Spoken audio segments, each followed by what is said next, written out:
The hum of the control room was a familiar lullaby to Mark Jefferson. He adjusted his headphones, the slick leather cool against his ears, and leaned into the microphone.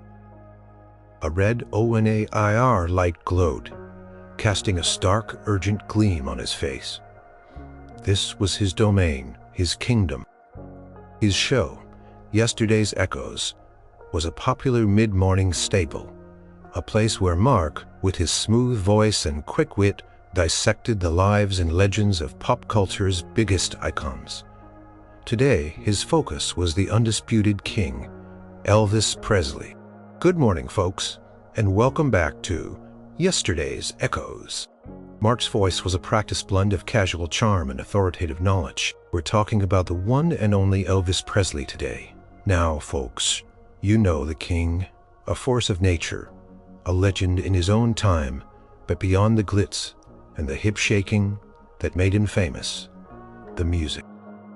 Paused for dramatic effect, letting the background track, a subtle, melancholy guitar riff, underscore his point. Sarah, his producer, gave him a thumbs up from behind the glass. Mark smiled confident. He loved these moments, loved showing his audience the deeper side of the stars they adored. Elvis once famously remarked, Mark continued, "He's a demanding master, and my master, it always makes me sing." Think about that for a second. It wasn't always a choice for him, was it? It was a drive, an almost relentless burden, pushing him to perform, to create, to be the king, even when the crown weighed heavy. He nodded to himself, pleased with the profound interpretation. He'd read something similar in a magazine, or maybe he just thought of it himself. It sounded right, sounded profound, painted a picture of Elvis as a tragic, almost reluctant hero, forced by his own talent into a life of constant performance. It was a good angle, one that resonated with listeners who imagined the pressures of stardom. Across the room behind the soundboard, Sarah's hand paused over a fader.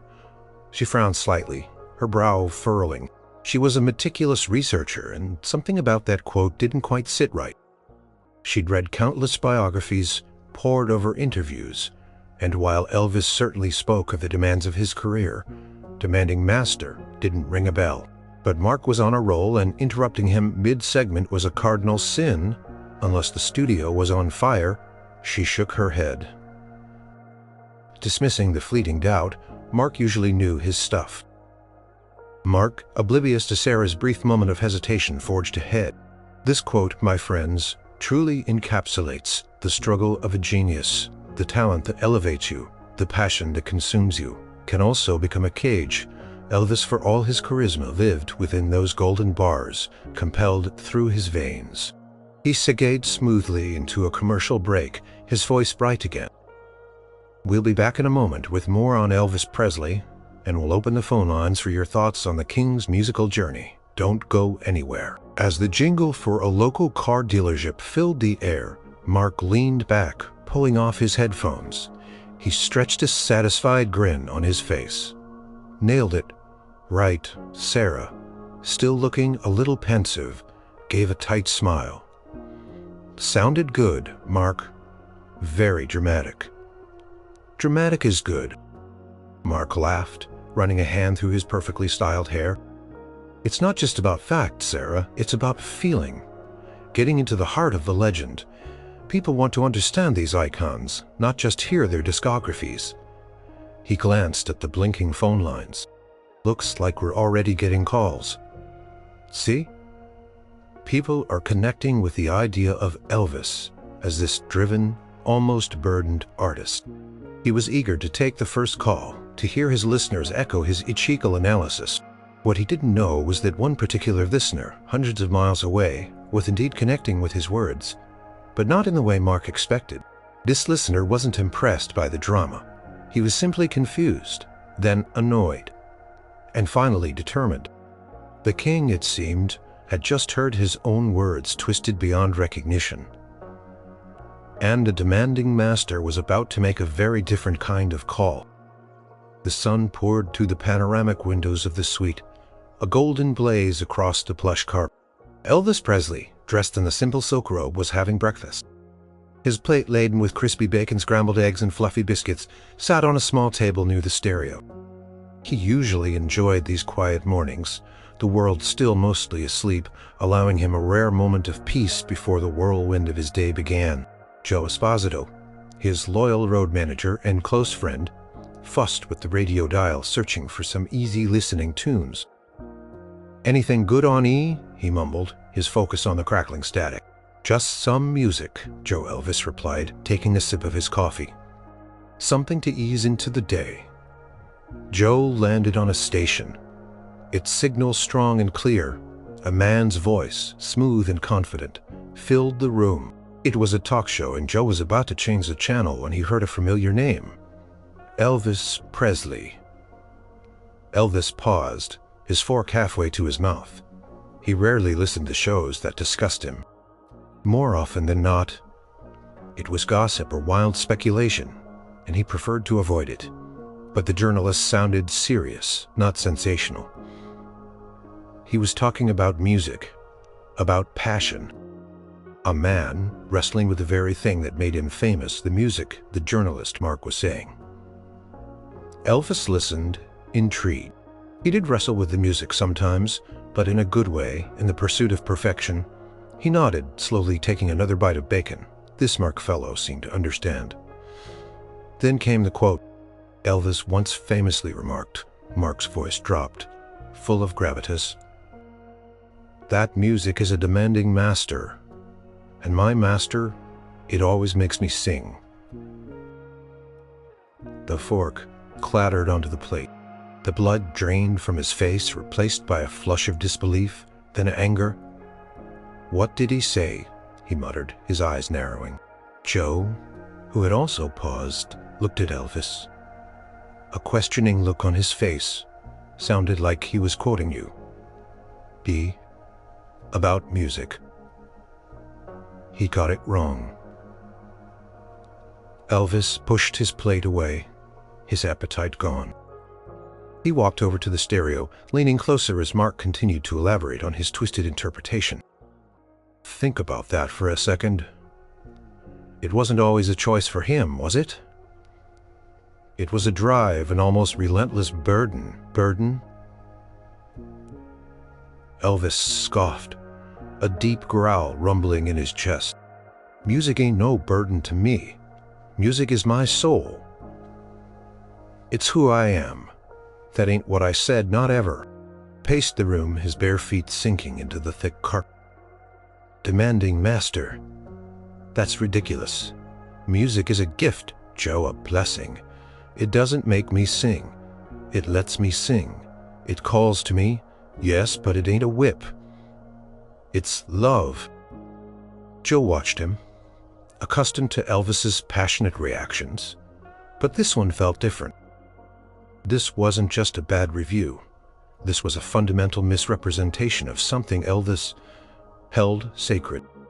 "He's making it sound like I'm a prisoner to my own voice," Elvis fumed, running a hand through his thick hair. "Like I don't love what I do. Like I'm some kind of unhappy machine. That ain't me, Joe. Not by a long shot." He stopped pacing, his gaze landing on the telephone. A determined glint entered his eyes. "He needs to be set straight. People hear that. They'll think I'm miserable, that my heart ain't in it. That ain't right. You want me to call the station E?" Joe asked Doc. When Elvis got that look, things happened. Joe, get me that station, and I don't care what they're saying about phone lines being busy or only taking listener calls. I'm a listener, and I got something to say." Elvis picked up the remote, clicked off the radio, cutting off Mark's voice.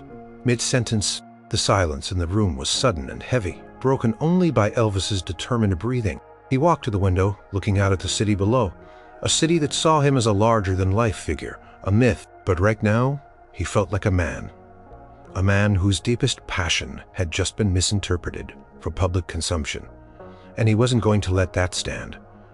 Not today, not when it came to his music. Joe Esposito's phone cradled between his ear and shoulder, walked back and forth in the hotel suite, a growing frustration evident on his face.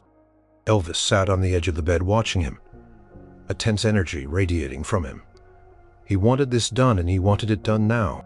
"Yes, this is Joe Esposito," Joe said into the receiver, his voice a practiced blend of calm and authority. "I'm calling on behalf of Mr. Elvis Presley. He'd like to speak with your host, Mark Jefferson." He paused, listening to the voice on the other end. A receptionist or a call screener, his lips thin. "No, he's not calling to request a song. And it's not a fan question. He heard something on the program that he wishes to clarify." Another pause. Joe rubbed his temples. "Look, I understand, you're busy, but this is important. Mr. Presley is quite insistent." He threw a quick, exasperated glance at Elvis, who just nodded, his expression unyielding. "Sir, I assure you this isn't a prank," Joe said, his voice rising slightly. "This is the Elvis Presley. He's listening to your show right now, and he wants to correct something that was said." He tried a different tactic, lowering his voice conspiratorially. "It's about a quote. A famous quote. The host got it not quite right. He thinks it's important to set the record straight for his fans." Call screener, a young woman named Brenda, was having a tough morning. The phone lines were indeed lit up like a Christmas tree, and every other call was from some joker claiming to be a celebrity. She'd already had Frank Sinatra, Marilyn Monroe, and 3 different Beatles. Now, Elvis Presley? Seriously? "Sir, I'm sorry, but Mr. Jefferson only takes calls from listeners during this segment," Brenda said, her voice strained with polite boredom. "And we have a long queue. If Mr. Presley wishes to call in, he's welcome to try our listener line and wait like everyone else." Joe pinched the bridge of his nose. He is a listener. He was listening right here in his hotel suite. "Look, can you just connect me to the producer, Sarah Jenkins?" He remembered her name from the show's intro. Maybe she'd be more sensible. "One moment," Brenda said, clearly annoyed. But a little of Joe's insistence had clearly gotten through. She put him on hold. Elvis leaned forward. "What'd she say, Joe?" "They giving you trouble. She wants you to call the listener line and wait your turn. Can you believe it?" Elvis chuckled a dry, humorless sound. "Well, I guess I am just another listener today, ain't I? A particularly annoyed one." He stood up, pacing again.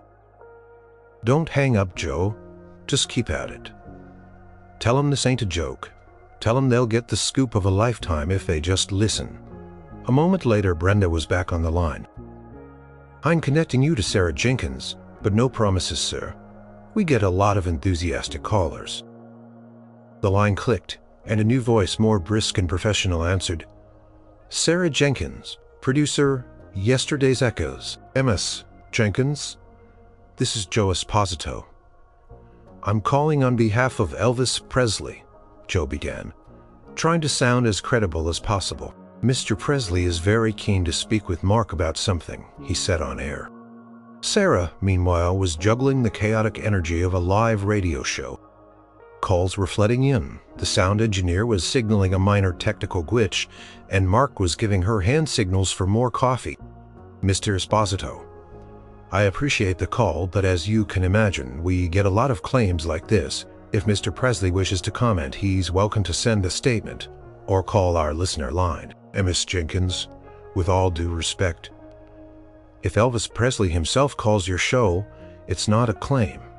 Joe pressed, his voice rising in exasperation. "He wants to set the record straight on a quote that Mark Jefferson attributed to him. He believes it fundamentally misrepresents his feelings about music." Sarah paused. A quote that was a little specific for a prank call. Most pranksters just wanted to sing a song or ask a ridiculous question. Still, the odds of it truly being Elvis were astronomically low. But if it was, the thought sent a jolt of adrenaline through her. It would be the biggest radio coup of the decade. "All right, Mr. Esposito," Sarah said, making a split-second decision. "I'll put you on hold for a moment. Can you give me a number where Mr. Presley can be reached directly? I'll call him back in a minute to verify." Joe quickly gave her the hotel suite number. "He's right here. He's ready to talk. He's very passionate about this. Sarah disconnected, a strange mix of skepticism and excitement bubbling inside her. She hurried over to Mark, who was now smiling, ready to take calls. "Mark, I just had the weirdest call. Someone claiming to be Joe Esposito saying, 'Elvis Presley wants to correct a quote you used,'" Mark scoffed, waving a dismissive hand. "Another prank, Sarah. Tell them to get in line." "I know, but it sounded pretty convincing," Sarah admitted, rubbing her chin. "And he gave me a number for the hotel suite I'm going to call it, just to be absolutely sure." Mark rolled his eyes good-naturedly. "Waste of time, but go ahead. Just don't let it interrupt the flow." Sarah retreated to her own phone, her heart doing a strange flutter. What if it was him? She dialed the number Joe had given her. It rang twice. Then a familiar voice, deep and resonant, answered on the third ring. "Hello?" Sarah's breath hitched. There was no mistaking that voice. It was slow, a little sleepy, but utterly unmistakably. The King Mark Jefferson was in his element. The phone lines were buzzing, and he was effortlessly fielding calls, charming his listeners. "All right, we've got Brenda from Burbank on the line. Brenda, what are your thoughts on Elvis's burden of fame?" Brenda launched into a lengthy monologue about the pressures of celebrity, echoing Mark's earlier points. Mark nodded along, offering encouraging "ahos" and "I sees," reinforcing his own narrative. This was exactly what he expected. His insights were landing. Meanwhile, Sarah in her sound booth felt a frantic mix of elation and panic. She had just hung up from that unbelievable phone call. It was him, Elvis Presley. He had answered the phone himself, his voice unmistakable, calm but with an underlying current of irritation. "Hello, this is Elvis," he'd said. Sarah had nearly dropped the phone. "Mr. Presley," she'd stammered. "This is Sarah Jenkins from yesterday's Echoes. I just spoke with Joe Esposito." "That's right," Elvis had replied. "You folks got my quote wrong, and I want to set it straight. It's important to me." Sarah's mind raced. This was massive, unprecedented. No celebrity of Elvis's magnitude just called into a radio show to correct a minor misquote. But then to Elvis it clearly wasn't minor. It touched the very core of his being, his relationship with music. "Mr. Presley," Sarah said, trying to keep her voice steady. This is incredible. We'd be honored to have you on the air. Are you ready now?" "Ready as I'll ever be," Elvis had said, a hint of amusement in his tone now. "Just tell me what to do." Playful jab made Sarah smile despite her racing heart. He truly was the king, even on the phone. She put Elvis on hold, the faint sound of hound dog playing through the earpiece. Then she rushed to the intercom, practically shouting at Mark, Mark, you need to hear this now." Mark, mid-sentence with Brenda from Burbank, sighed. "Sarah, what is it? I'm live." "It's not a prank, Mark," Sarah yelled, her voice trembling with excitement. "It's Elvis. He's on hold. He wants to talk to you.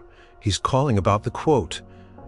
Mark froze. His eyes, usually so confident and sharp, went wide. "What?" he whispered, his microphone still hot. He quickly pressed the mute button, a panic look on his face. "Are you serious, Elvis Presley?"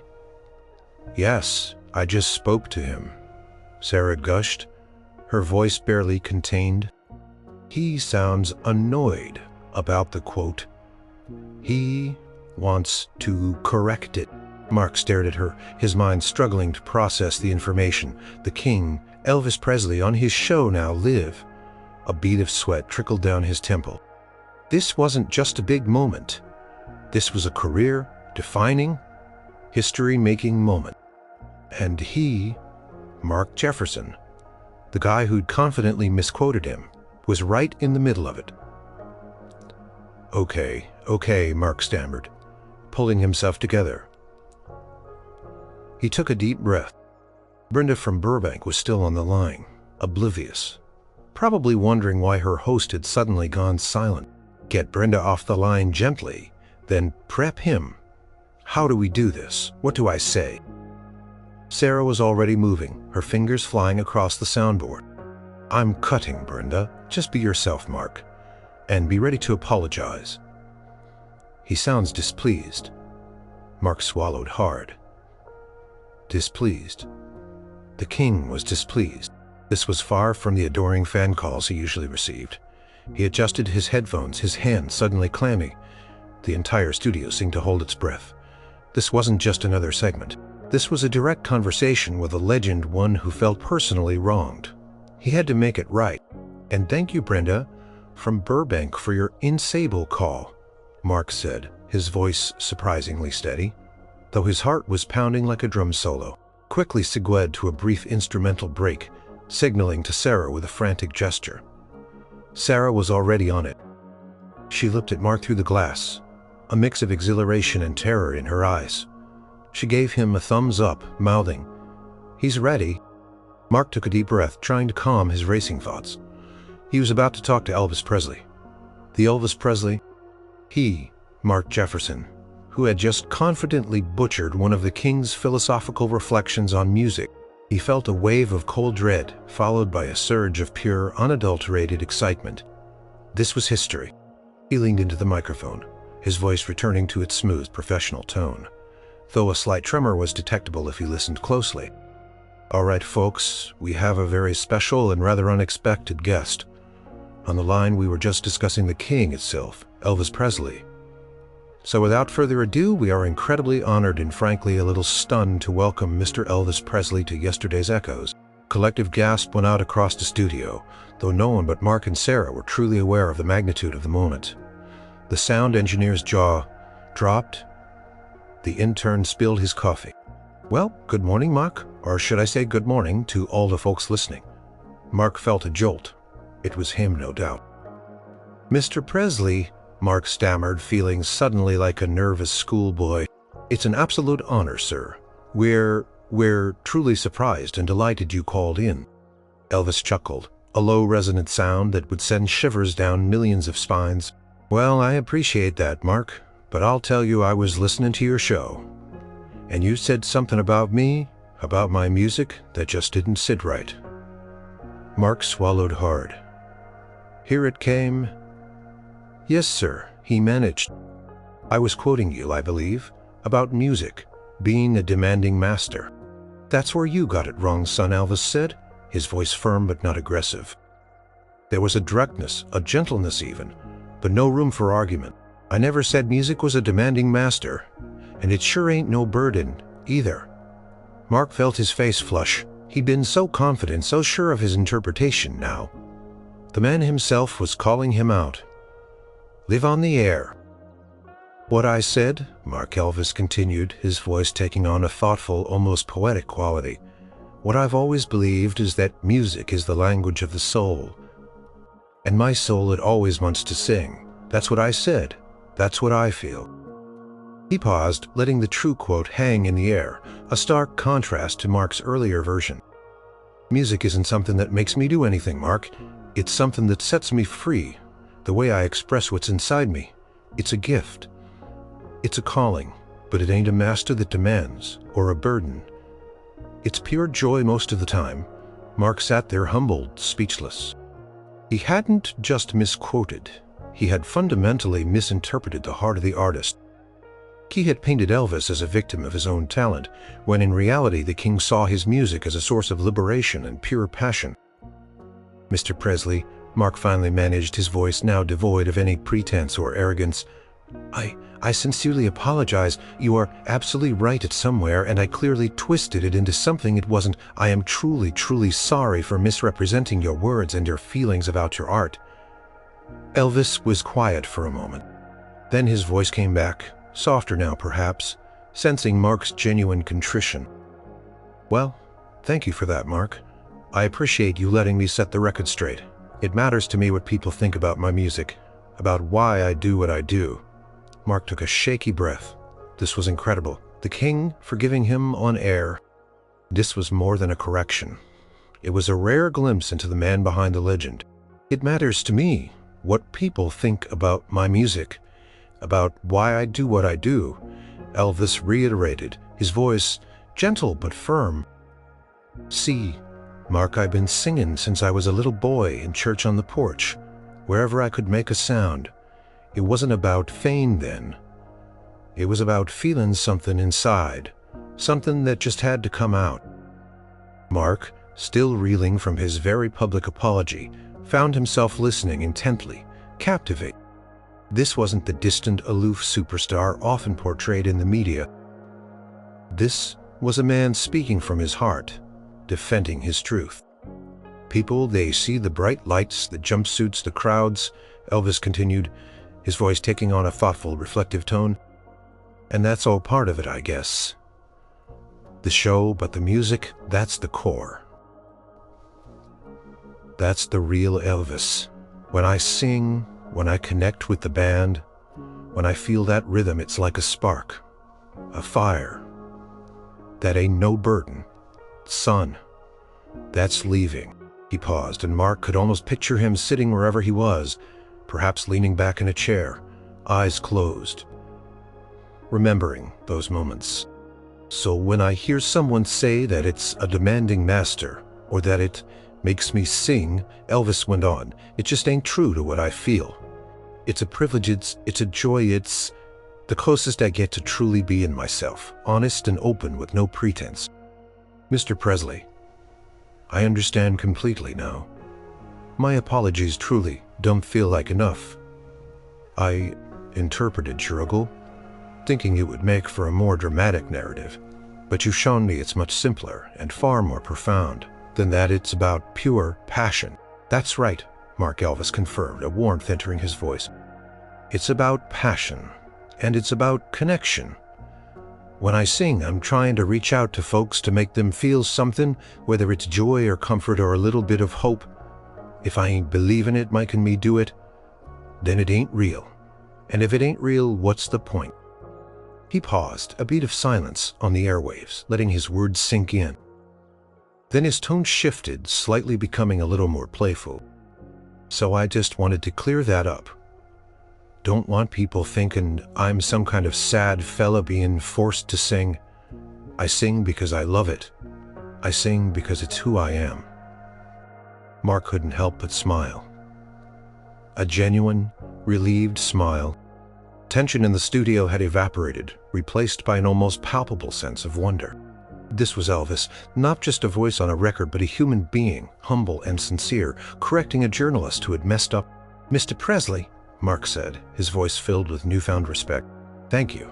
Not just for the correction, but for sharing that. It gives all of us a deeper understanding of you, the artist and the man. It's truly heartwarming to hear your genuine passion for music. Well, I appreciate that, Mark, Elvis said. And I appreciate you having me on, even if it was to set you straight. Chuckled again, a deep, easy sound that made the room feel a little brighter. Now I gotta run. Got some more music to make, and I ain't waiting for no master to tell me to do it. Thank you again, Mr. Presley. It's been an absolute honor. We'll be talking about this for a long, long time. Mark laughed, a genuine, slightly shaky laugh. You take care now, Mark, Elvis said. And with a soft click, the line went dead. Mark leaned back, his eyes wide, exhaling slowly. He looked at Sarah through the glass. Her face mirrored his own, stunned, exhilarated, and profoundly moved. They had just shared an unforgettable moment with the king, a moment born from a mistake but transformed by sincerity and the raw, undeniable heart of Elvis Presley. The airwaves were still buzzing with the afterglow of his voice, a testament to the power of truth and the enduring spirit of the king. The silence in the studio after Elvis disconnected was profound, broken only by the rhythmic click of the ONAIR light. Mark Jefferson sat perfectly still, headphones still on, eyes wide, staring at the empty microphone. He felt like he'd just run a marathon. His heart pounded, his palms were sweaty, and his mind raced, replaying every word of the conversation. Sarah, the producer, was the first to move. She ripped off her own headphones, a wild, disbelieving grin splitting her face. Mark, did that just happen? Did that actually just happen? She practically screamed through the intercom.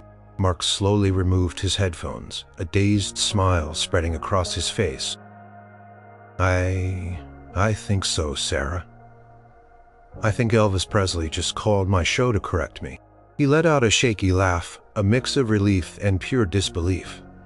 Can you believe it? The sound engineer, a grizzled veteran named Roy, emerged from his booth, eyes sparkling. Son, in 30 years of radio, I ain't never seen anything like that. That was magic pure, unadulterated radio gold. He shook his head, still smiling, and for the record, Mark, he sounded exactly like the records. The king, Mark, suddenly felt a wave of profound humility. He had been arrogant, dismissive of the true meaning behind Elvis's words, driven by a desire for dramatic narrative. And the king, in his gentle but firm way, had called him out, not with anger, but with an earnest desire for truth. I can't believe how gracious he was, Mark murmured, more to himself than to anyone else. I completely botched it, twisted his words, made him out to be some kind of reluctant performer. And he just explained it to me so calmly, so genuinely. Sarah came into the studio, her energy crackling. You handled it perfectly, Mark. Your apology was so sincere. And his response, the part about music being the language of the soul. Oh my God. This is going to be huge. She was already buzzing with ideas, imagining the headlines, the replays, the buzz. We need to transcribe the whole thing. We need to promote the replay. This is going to be the most talked about segment of the year, Mark. Your career just exploded. But Mark wasn't thinking about his career. Not right then. He was thinking about Elvis, the man who had just graced their airwaves. He didn't have to do that, Mark said almost reverently. He could have sent a publicist. He could have ignored it, but he called himself because it truly mattered to him. He remembered the tone of Elvis's voice, the quiet sincerity, the passion when he spoke about music not as a burden but as a joy, a gift, a connection. It wasn't just a celebrity correcting a journalist. It was an artist defending the very core of his being. I owe him more than just an on-air apology, Sarah, Mark said, a determined glint in his eyes. I need to make sure I represent him and all artists with more respect, more accuracy. From now on, this was a lesson. He looked at the blinking phone lines, which were now absolutely jammed. No doubt listeners were calling in, not just because it was Elvis, but because of the authenticity of the moment. People had heard a real conversation, a rare glimpse behind the curtain of fame. All right, Sarah, Mark said, taking a deep breath and squaring his shoulders. Let's open those lines. But this time it's not about my interpretation of Elvis. It's about what Elvis himself just told us. It's about the truth. He reached for the microphone again, feeling a profound shift within himself. The confident, slightly arrogant journalist was still there, but now he was tempered by humility, by a deeper understanding of the artists he discussed, and a newfound respect for the simple, powerful truth. He was ready to share that truth with the world. The moment Mark reopened the phone lines, the station was hit with an unprecedented deluge of calls. The switchboard lit up like a supernova, overwhelming Brenda and the other screeners. It wasn't just calls. Telegrams, telex messages, and even hand-delivered notes started arriving at the station. Everyone, it seemed, had been listening, Mark announced, his voice still tinged with the lingering awe of the past half hour. Linda, what did you think of our unexpected guest? Linda's voice was practically a squeal of delight. Oh, Mark, I just can't believe it. It was really Elvis. I almost dropped my coffee cup. And what he said about music being the language of the soul, that just brought tears to my eyes. He's so real, isn't he? Not just a performer, but a true artiment. Listeners weren't just excited. They were deeply touched.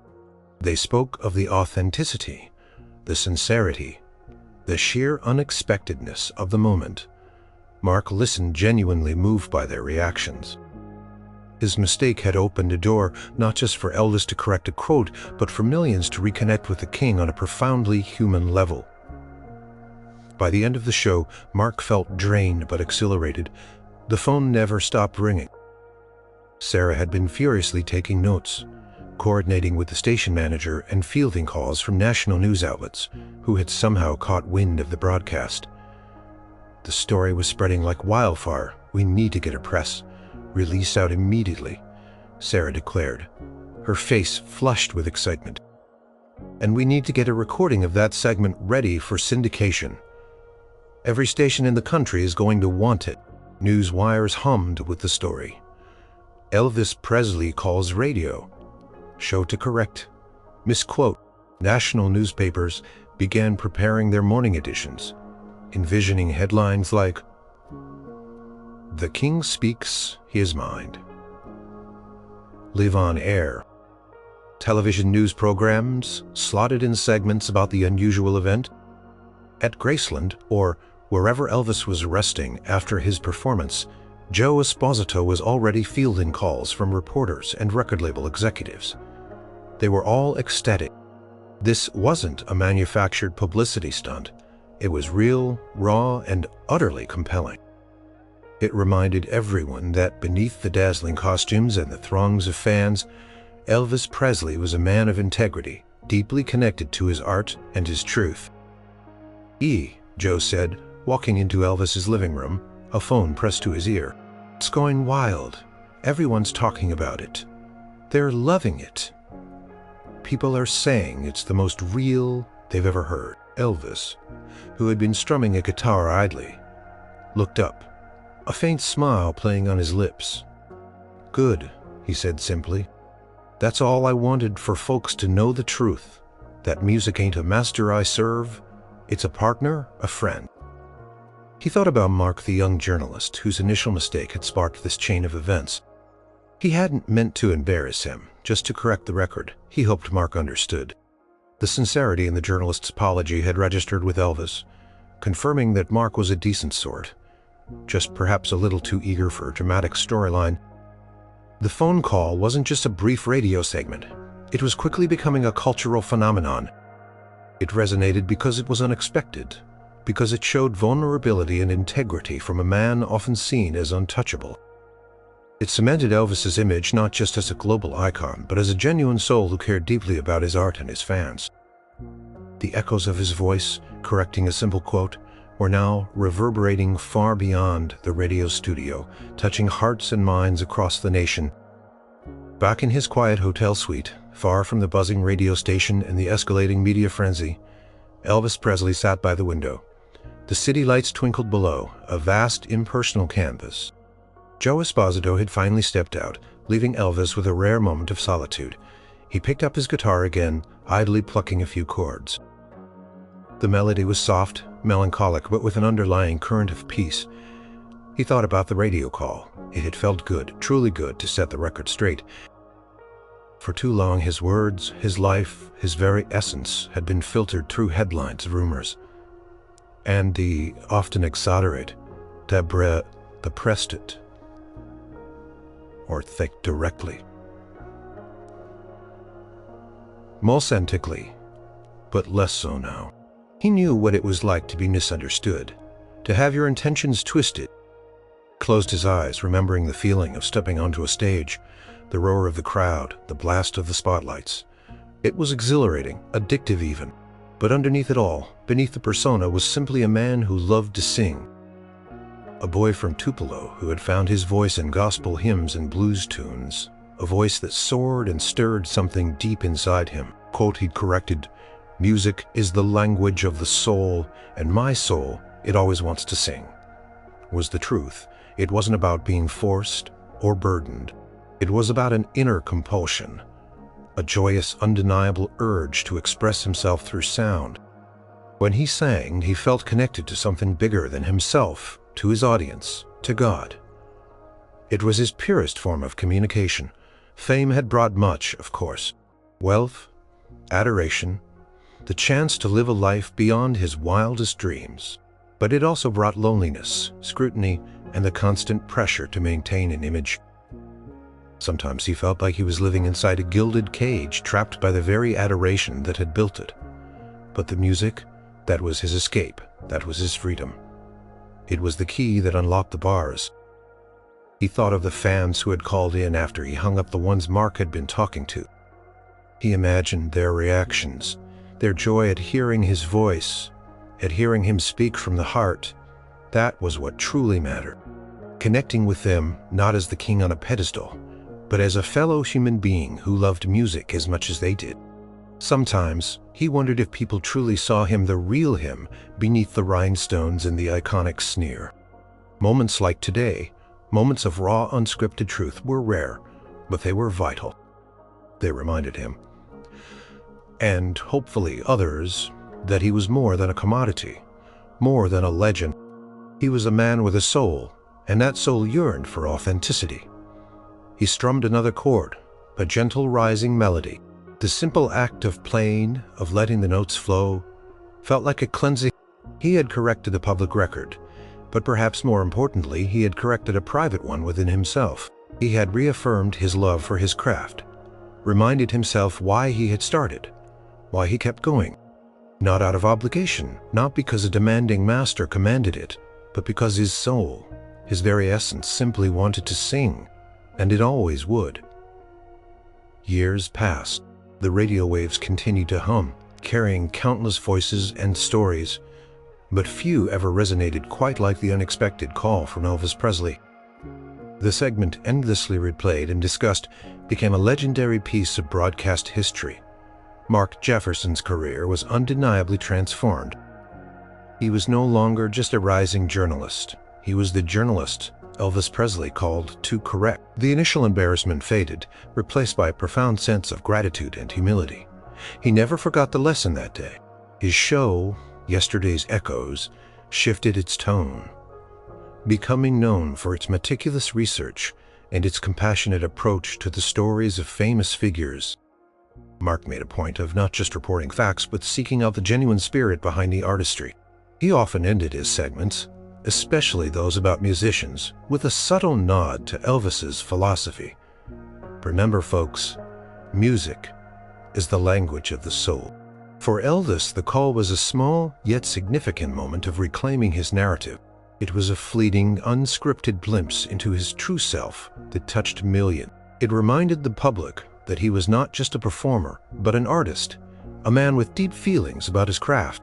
It became one of the stories fans would tell about him, proof of his integrity and his direct connection to the people who loved his music. It softened his public image in a way no publicist could have engineered. It showcased his humanity. The demanding master, quote, thankfully faded into obscurity. In its place, the true sentiments. Music is the language of the soul, and my soul. It always wants to sing, became widely rectally to the radio incident. It was a beautiful testament to the power of truth, delivered by the king himself. Even after Elvis's passing, the story of the radio call lived on. It was recounted in documentaries, fan biographies, and countless articles. It served as a heartwarming reminder of the man behind the legend, a man who cared enough about his art, about his truth, to pick up the phone himself and make sure the world understood. Mark Jefferson, now an elder statesman of radio, would occasionally be asked about that day. He would always smile, a faraway look in his eyes. "It was the day I learned the most important lesson of my career," he'd say. "It wasn't just about getting a quote right. It was about understanding the heart of an artist. It was about truth, about passion. And it came from the king who taught me that the deepest truths are often the simplest." The legacy of the king was vast and complex, filled with triumphant performances and private struggles. But for a brief, shining moment on a morning radio show, Elvis Presley had cut through all the noise, all the fame, all the myth-making, to deliver a simple, powerful message from his heart. And that melody, a timeless note of authenticity and passion, continued to echo, a heartwarming testament to the king who truly believed that his soul, above all else, always wanted to sing.